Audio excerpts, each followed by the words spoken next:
Hey, brand builders, ready to take your brand to the next level? I'm Dana Ammons, and welcome to the Brand Blueprint.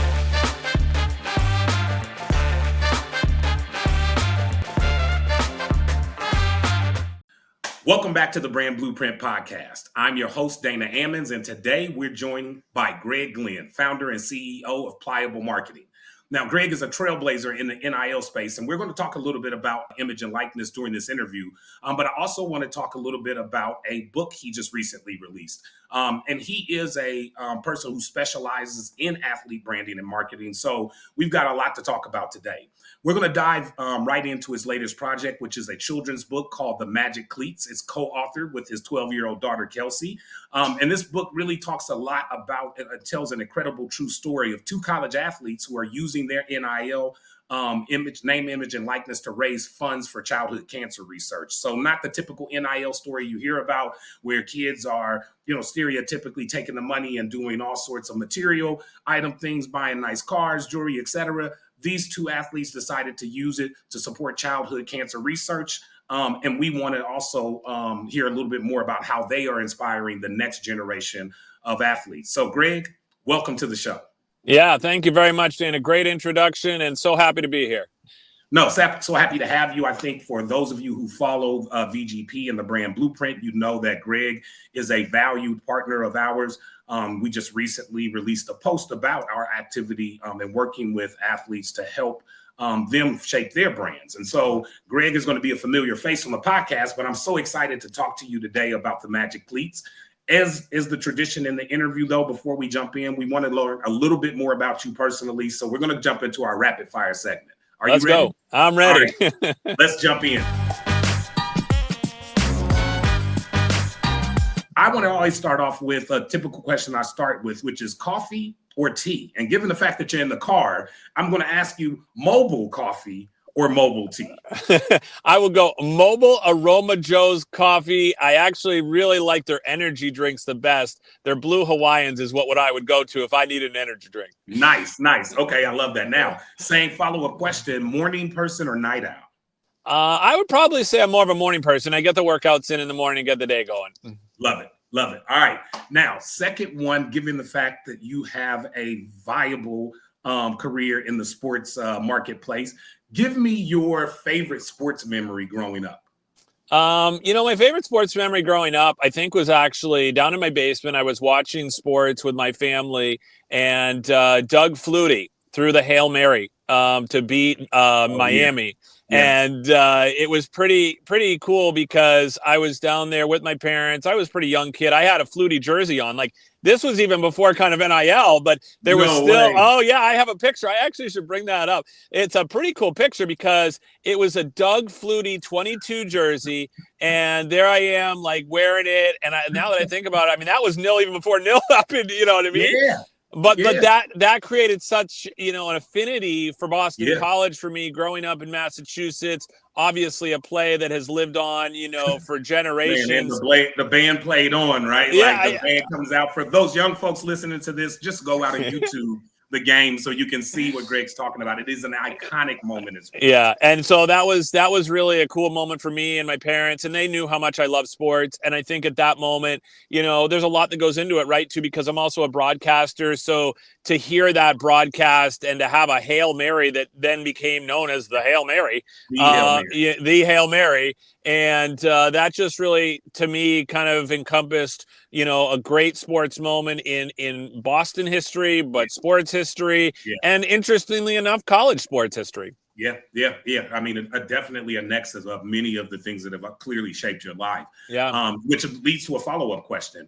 Who would be your most influential sports athlete or star that you say has probably affected you over the course of your career and life?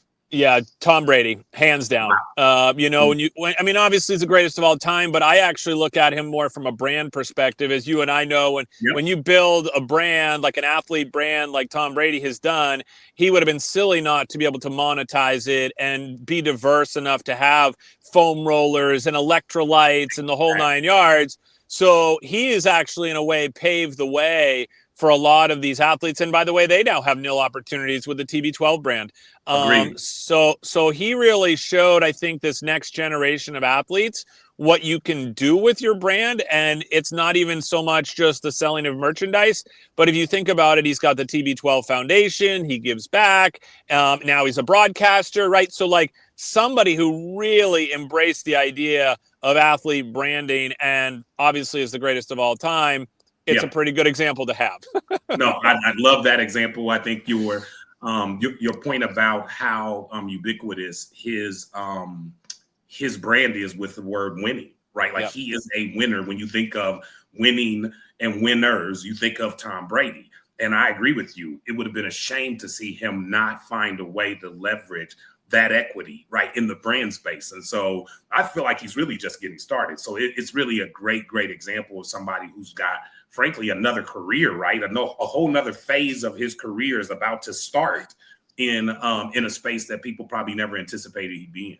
Yeah, and funny story for you, fun fact is that I actually called my company Pliable. One of the reasons why is because I learned about muscle pliability through the TB12 method. I'm on the TB12 method. I use elements of it all the time. Nice. And so then I realized that, athletes need to essentially be pliable in their life. And so they need to adjust and adapt when their career is over, whatever they're going through. It could be high school to college. It could be college to pro, whatever it is. You've got to, as an athlete, be pliable. So it was really a good fit because of my emphasis on I'm going to support you and Pliable is going to support you during and after your career. You've just got to learn how to be pliable.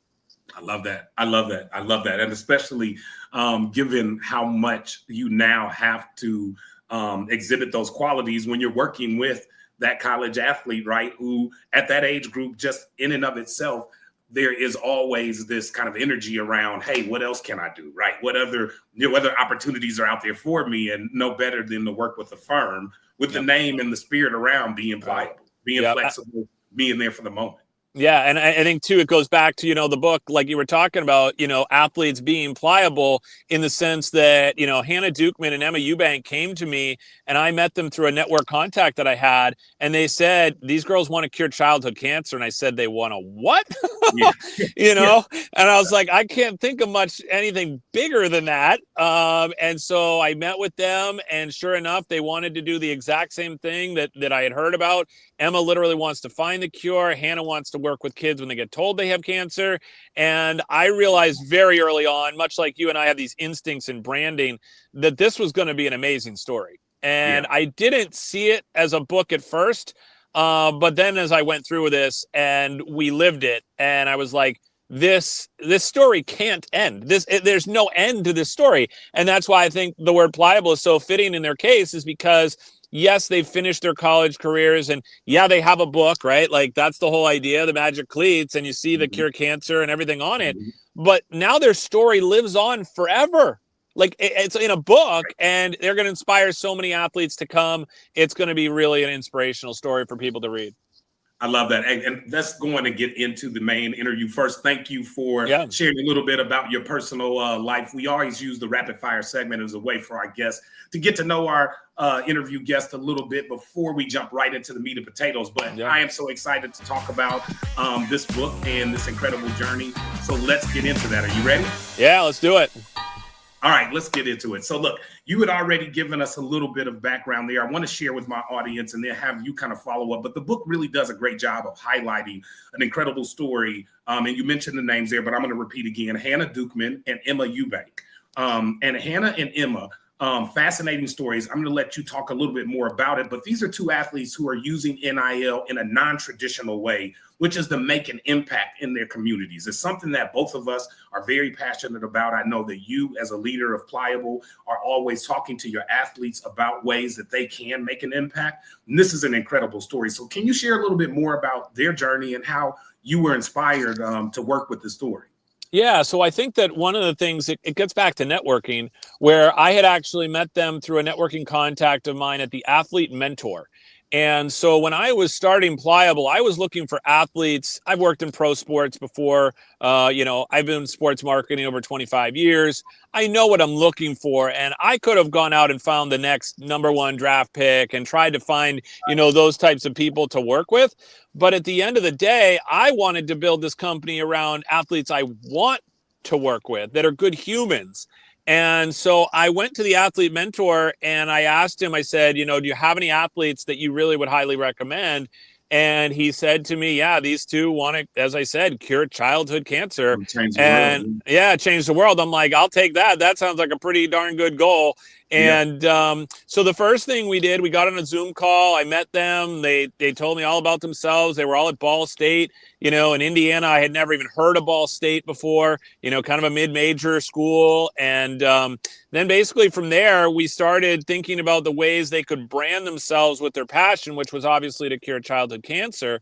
And I said to them on the first Zoom call, I said, well, what if you guys were the first athletes in the country to use your name, image, and likeness to design your own cleats and then go out there and auction them off to raise money for childhood cancer research?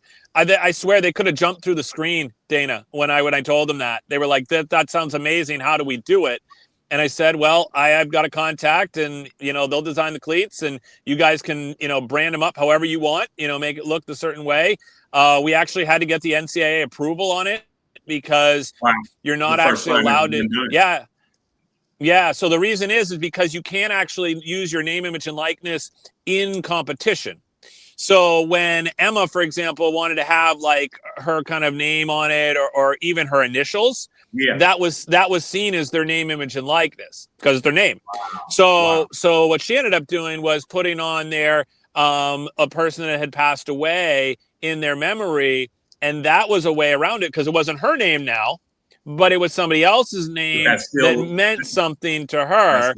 Yeah, and she had a Bible verse on it. So again, that's her passion, but it's not her name. And then we put hashtag. This was one of the smartest things we did. And what I wanted to do with them was put hashtag cure cancer because hashtag cure cancer was not theirs. That's not their name, image, and likeness. That's a movement. Correct. And so the community they're trying to support clearly. Exactly. And I was like, this is also going to give you legs so that if someone's watching your game and they hear the story of what you're doing, that it's going to give the story a lot more ability to be spread virally than if people just hear you're wearing the cleats. Oh, that's cool, right? Versus, all right, well, let's do hashtag cure cancer. No one's putting hashtag cure cancer on cleats. And we're going to go and we're going to do that. They designed their own cleats. They all had these certain little colors they wanted to use. Hannah's been impacted by so many different types of cancer in her family that she had different colors for the ribbons and all these other things. And then to wear those the whole season, they were on ESPN Plus. They were featured in so many news stories with these cleats. That's how you grow an athlete brand.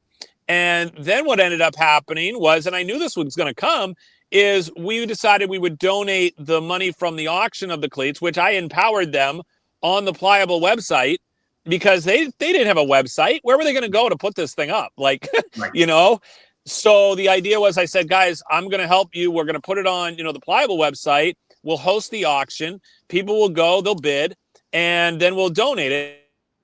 And they decided on St. Jude, which was great. Obviously, one of the largest names, in cancer research, which is also, they have a location in Cincinnati, or I should say in Indiana. But there's also locations, of course, across the country.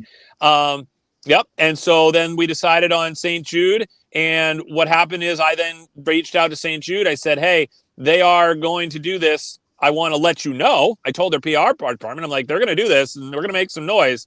And so sure enough, that got them on a Zoom call with leadership from St. Jude, which was pretty cool to be able to build their brand and start to network, around this concept. No, I love it. And I mean, one of the things I really appreciate in the telling of that story, Greg, is you are demystifying what it's like for both parents and athletes to work with an agency like yourself in this space. And Pliable, being a leader in the NIL space, you are finding ways to help bring these athletes' visions to reality, right? Talk a little bit about, because I noticed as I looked through the book and read through a lot of the content, you also included a bonus section with additional stories, QR codes. Why was that important? Tell me a little bit about like what the thought process was in terms of even bringing additional bonus content and the use of QR codes to share that content. Yeah, so this was really cool. So eventually they obviously ended up going on to auction off the cleats. They raised the $4,500 and they've inspired so many more people. And as you mentioned, there's a section at the end that says basically, because every story, I feel like when a child gets read a bedtime story, it's like the end, time to go to bed, right? Yeah. And I thought of my own 12-year-old daughter when we were writing this book and how we would read and then we'd be in bed and she didn't want to go to bed, right? Like she's looking for any reason to stay up a few more minutes, right? And I'm thinking to myself, well, let's not have this book end.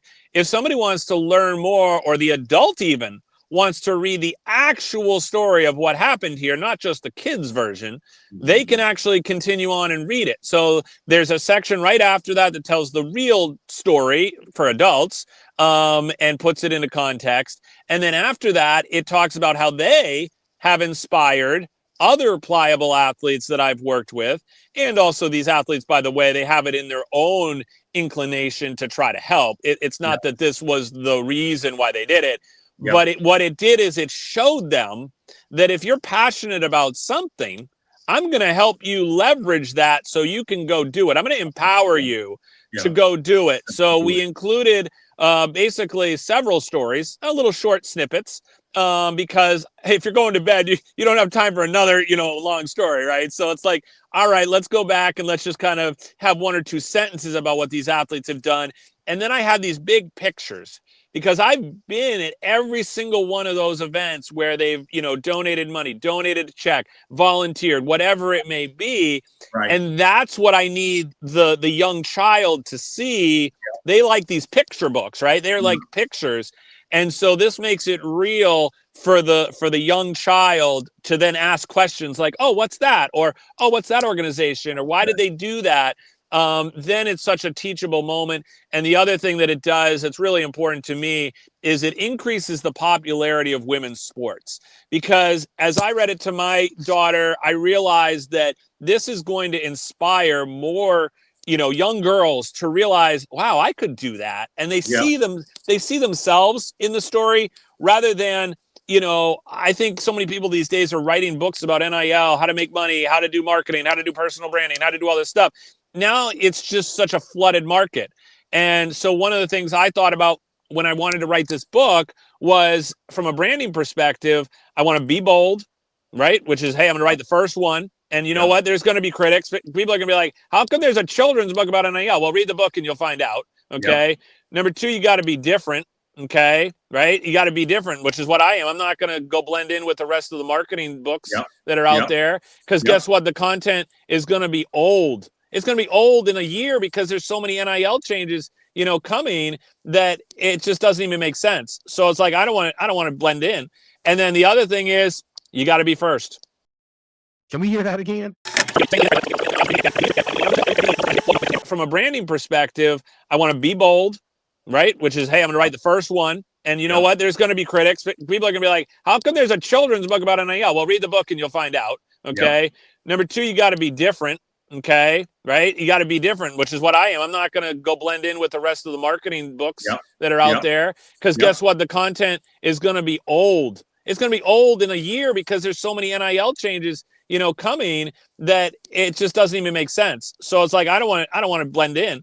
And then the other thing is you got to be first. So I was like, I'm going to be first and I'm going to do it. And, this is an amazing story to tell. And like you said, with the QR codes, that's this next generation, right? So if you want to learn more, if some, athletes reading this and they're 5 or 6 years old and they want to scan that QR code and they want to learn more and see that profile, now I've just created a relationship and a fan for that athlete that's in the book that has no idea that fan is even out there.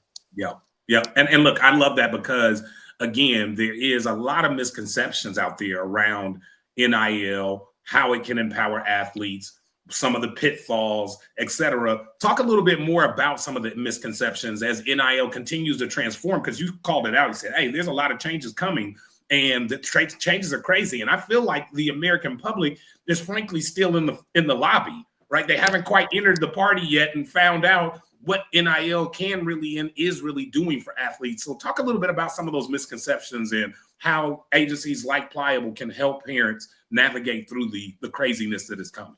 Yeah, the craziness is just becoming. You're right. Because what's happened is we had a situation where obviously the NCAA and the Supreme Court ruling back in 2021 created the idea that these athletes can now use their name, image, and likeness. Mm-hmm. When people hear that they can make money, that's the first thing that everybody thinks about is, oh, how can I get rich quick? How can I profit off of this?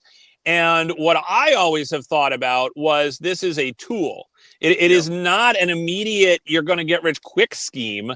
This is sometimes it's the media that are dramatizing what this is, because we do have athletes out there, yes, that are the Livy Dunns of the world, the Caitlin Clarks of the world. By the way, those are 2 female athletes, right? I'm not mentioning even males. This is like big time for women's sports, okay? You're going to have people like Cooper Flagg right now, who's going to go out there and do amazing things as the first-round draft pick. You've got football players that are getting cars. You've got all these people that are just hearing, okay, that there's money out there.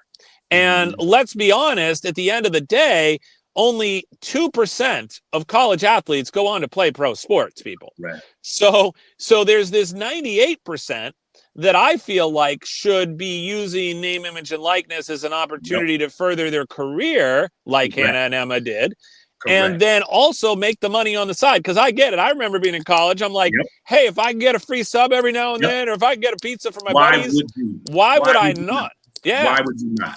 Yep. And that's why I think that this is such a cool opportunity to allow them to become professionals in a way. Let's be honest. They've been professionals since this thing started, because when you look at this and the hours, and I know this will resonate with the parents that are listening, when you look at the hours traveled, the money spent, okay, the dedication, the fact that they can't hold a job because they've got to work out and they got to go to these games and travel, at that point, that is your career. You have now passed on a job opportunity because you can't. And so you essentially chosen this career, and you've chosen it to probably go to college so you can get an education and use your athletic ability to be able to get at least hopefully some scholarship, if you can.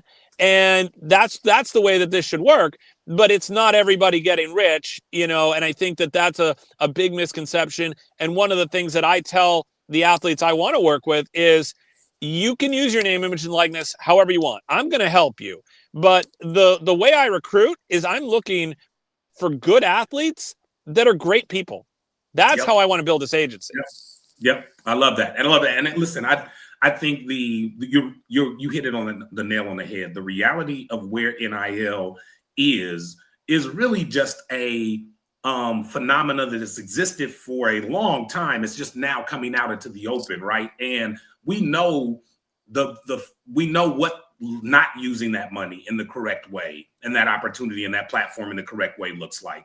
And I love the fact that what you called out is something I think that a lot of parents are somewhat naively, and I get it. I was a parent of athletes. I coached athletes over the course of my my corporate career. On the side, I participated in a lot of club sports, and I know what it's like to see a kid with a lot of promise and believe like this is going to be the one that bucks the numbers, right? Every parent, every supporter, every coach out there has 1 or 2 kids that they've seen that they think this is going to be the one, but the numbers don't lie, right? 5%, less than 5% ever make it. And if you go by sport, that number is even smaller, right? We're talking less than 1 to 2% in certain sports that ever make it. So I think the reality of parents waiting until the very last minute, senior year, last year of eligibility, all of a sudden your kid is injured, not able to perform at the level they were. And now there's this need and there's this focus on, hey, let's go figure out what we can do with your name, image, and likeness.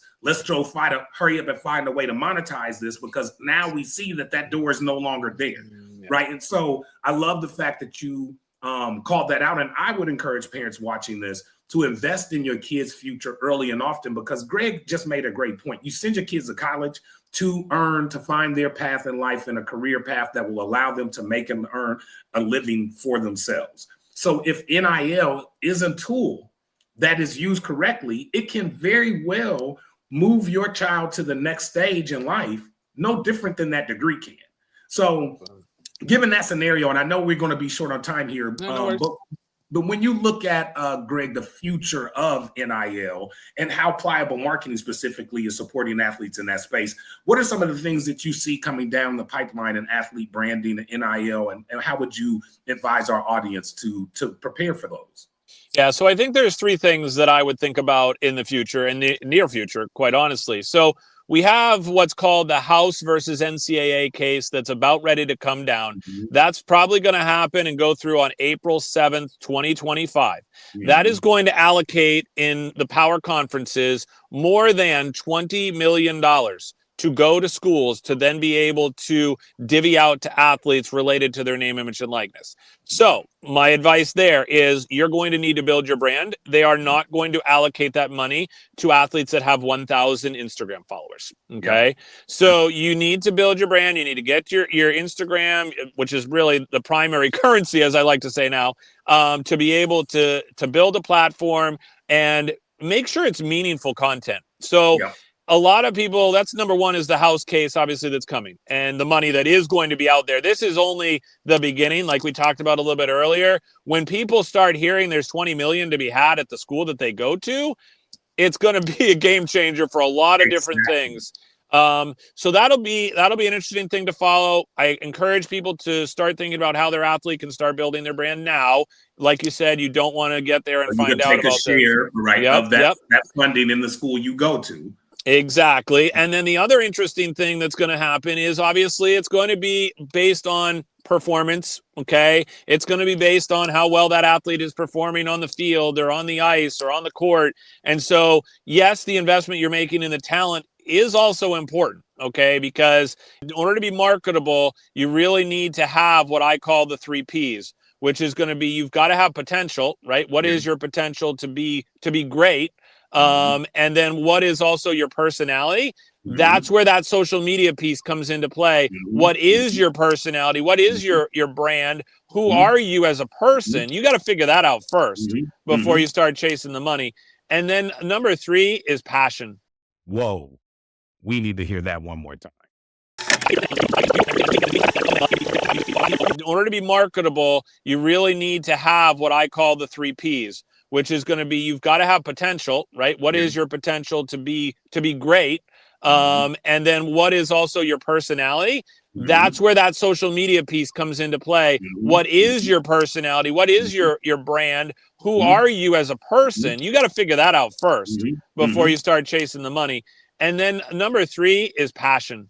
You have got to have passion. If you don't have passion to do this, or much like the reason why Hannah and Emma did it, their passion is through the roof.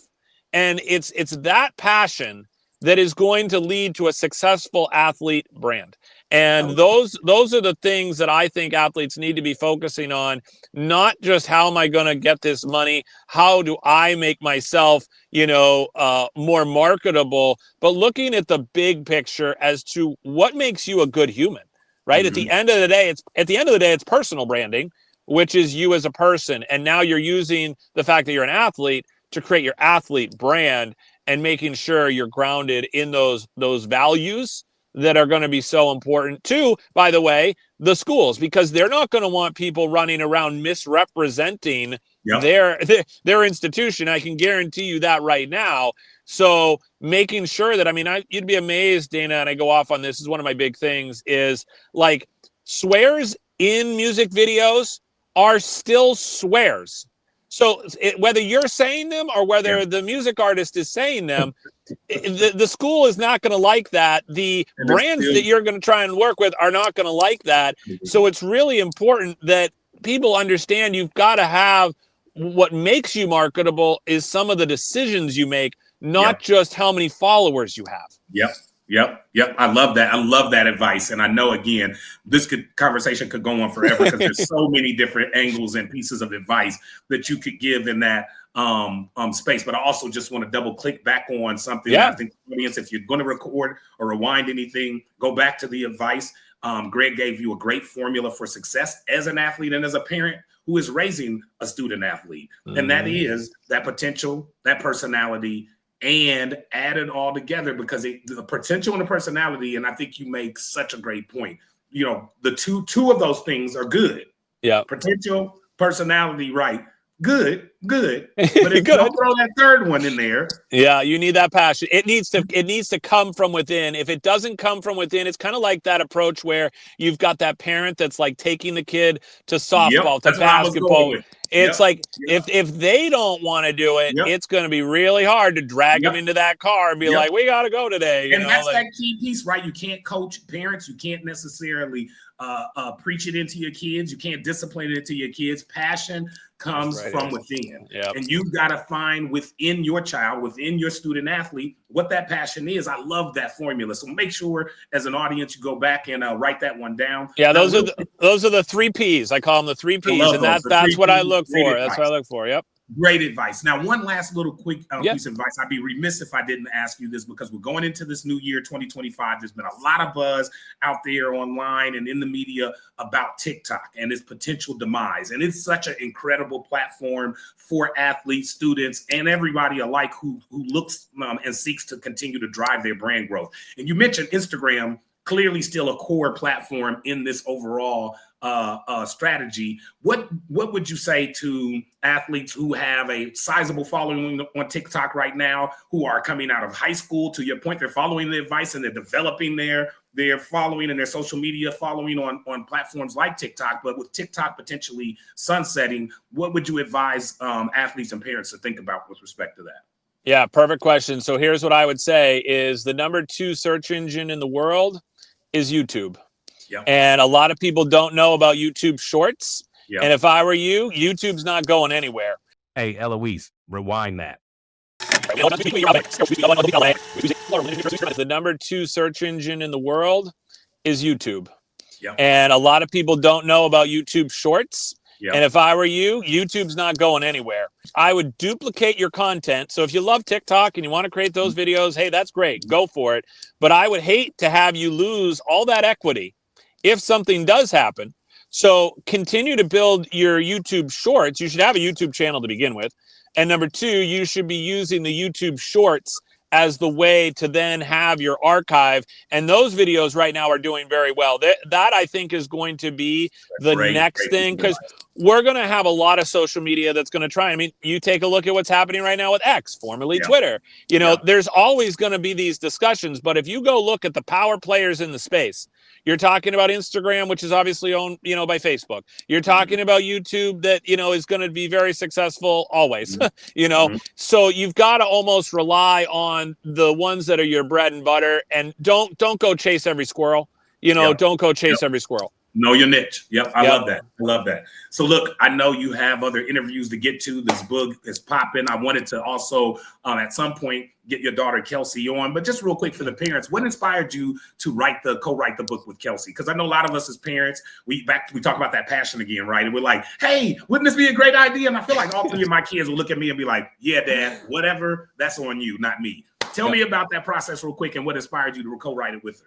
Yeah, absolutely. So I'm going to be able to get her on with you. I think that'll be a fantastic interview because she's going to tell you all about Mission E50 and her favorite pliable athletes. But what really inspired me was the fact that I grew up as an only child male athlete. And I didn't see the inequality in women's sports because I was a male athlete and I was an only child. So I didn't have a sister. I didn't see any of that until I became a girl dad. And I started teaching, shout out to the girl dads, because what happened is I started to coach her in softball, and I started to see that we were getting hand-me-down equipment, and ear pads were knocked off the ear pads of the helmets, and the bats were like 5 to 10 years old. I'm like, this is not good. I'm like, and then I started working with the first athlete, and she had the first thing I saw was that her name on her uniform, the front, meaning the name of the team, was wrong because it was a hand-me-down for the boys team. And I was like, from a branding perspective, it drove me crazy. From a women in sports thing, drew me crazy. And so then I was like, this is going to be a thing. I'm like, if I'm going to do something, I'm going to have to step up to the plate, and I'm going to do this. So what I did when I started Pliable, and I kind of realized this, and I swear that, my Nana's out there looking after me throughout this whole thing. I've had some amazing stories. She's no longer with us, but I feel her presence.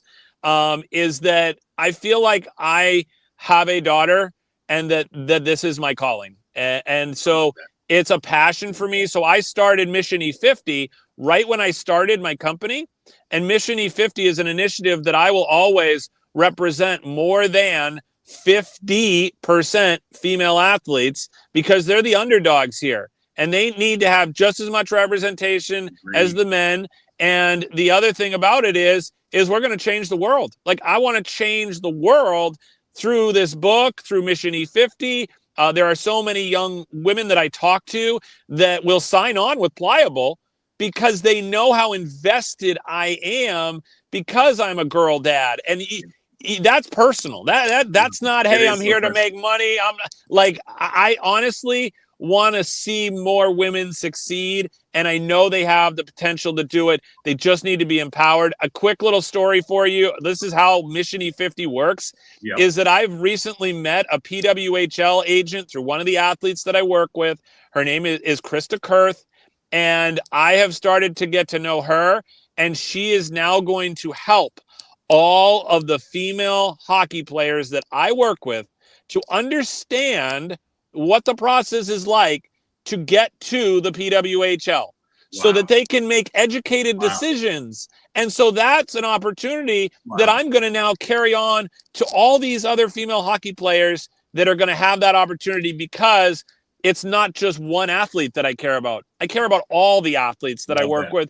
And I care about all the athletes that may be listening to this podcast, which is, go over, check out the episode that I did on the Athlete Brand Advisor podcast with Krista Kurth. It's going to open so many people's eyes to, wow, this is realistic. I could do this. I love that. Listen, shout out to Krista for joining the Pliable family. As you watch this, as I think you all realize, you have access and can gain access to a lot of great resources through Greg and Pliable, including Krista, including people like myself, tons of other athletes and information there. I also want to just do a quick shout out to Nana. We both are grandmother's sons. I love that legacy. We both are girl dads. So Greg and I, as obviously you can kind of already see, we share a lot of these passions in common. And I love that. I want to make sure we get Kelsey on a future episode. I'm a big girl dad fan. I want to hear more from her specifically about how this process unfolded. But in the meantime, one of the things we want to do before we close, Greg, and I would be remiss if I didn't do this, which is share with our listeners where they can actually purchase the Magic Cleats, because I want our listeners to go out and actually get this book, and also how they can connect with you in Pliable Marketing. Make sure for all those parents and those people listening with athletes that you also reach out to Greg, if you are really serious about taking your athletes' NIL future to the next level. Yeah, absolutely. So start with the book, pliablemarketing.com/store. Is the easiest way to go and find it. You can get it on there. I self-publish through BookBaby. You'll also be able to get it distributed. It's going to be online. So you can look at the major retailers, Barnes & Noble. It's also going to be on Amazon. It's on Amazon right now. You can go and pre-order a copy. So we did it around the holidays, obviously, so the people could get access to it. But this is a story that's going to go on. It's ageless. It's going to live on forever. And I'm really excited about it. And then as far as getting in touch with Pliable, I'm always looking to hear from athletes and families that fit that mold, right? Good athlete, great person. Hey, if you go on to be a great athlete, that's great too. I've got plenty of those. I've got professional athletes I work with. But the major thing for me is finding people that understand what Pliable is all about, which I'm hoping this episode obviously will help with.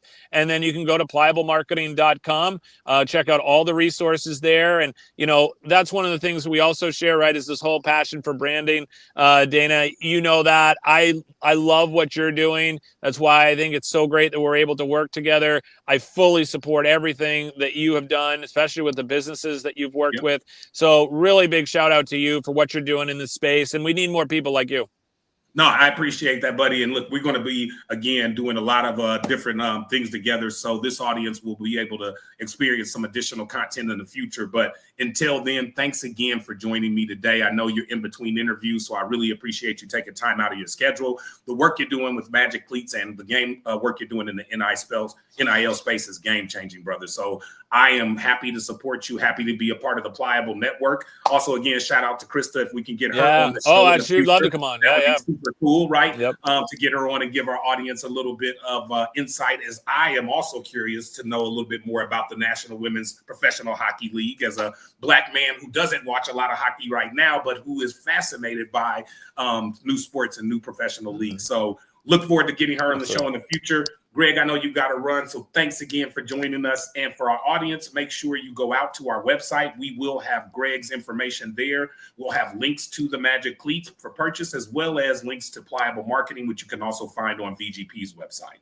So Thanks again. We are happy to book another great episode of the Brand Blueprint podcast. Follow us on all of your platforms. We're out and available on Amazon, Apple Music, Spotify, and anywhere else that you get your podcast information.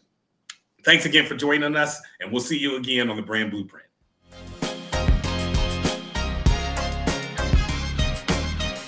Thanks for joining us on the Brand Blueprint journey. Make sure to follow us on all of our social media platforms to stay updated.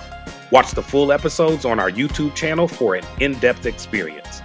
Don't forget to subscribe to our website at thebrandblueprint.biz for exclusive content and materials. We're everywhere you need us to be.